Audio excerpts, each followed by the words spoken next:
യോഹന്നാൻ പറഞ്ഞു,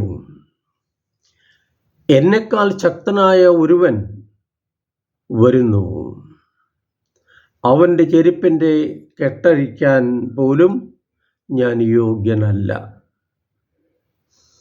ലൂക്കാ എഴുതിയ സുവിശേഷം അധ്യായം 3 വാക്യം 16. വരാനിരിക്കുന്ന മിശിഹായാണ് യോഹന്നാൻ എന്ന് ജനക്കൂട്ടം കരുതി. അവരെ തിരുത്തിക്കൊണ്ട് യോഹന്നാൻ പറയുന്നു, ഞാനല്ല, എൻ്റെ പുറകെ ഒരുത്തൻ വരുന്നുണ്ട്,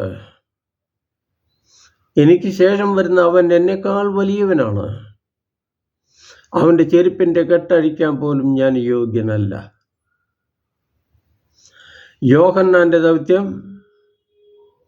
വരാനിരിക്കുന്ന മിശിഹായെ സ്വീകരിക്കാനായി ജനങ്ങളെ ഒരുക്കുക എന്നുള്ളതായിരുന്നു.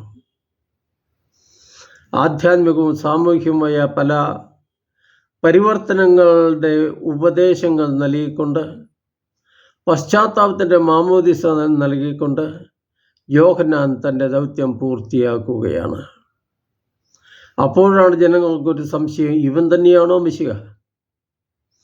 യോഹന്നാൻ പറയുന്നു, അല്ല, ഞാനല്ല.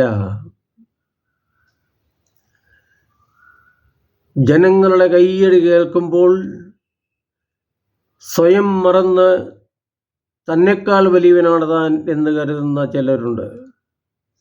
യോഹന്നാൻ കൂട്ടത്തിൽപ്പെട്ടവനായിരുന്നില്ല.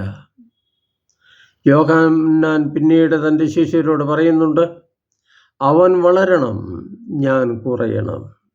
എത്രയോ മഹത്തായ ആശയമാണ് യോഹന്നാൻ്റേത്.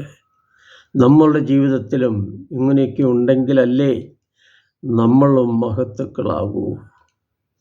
മറ്റുള്ളവർ വളരട്ടെ, അതിൽ സന്തോഷിക്കുക, അവരെ അഭിനന്ദിക്കുക, അവരെ ആദരിക്കുക.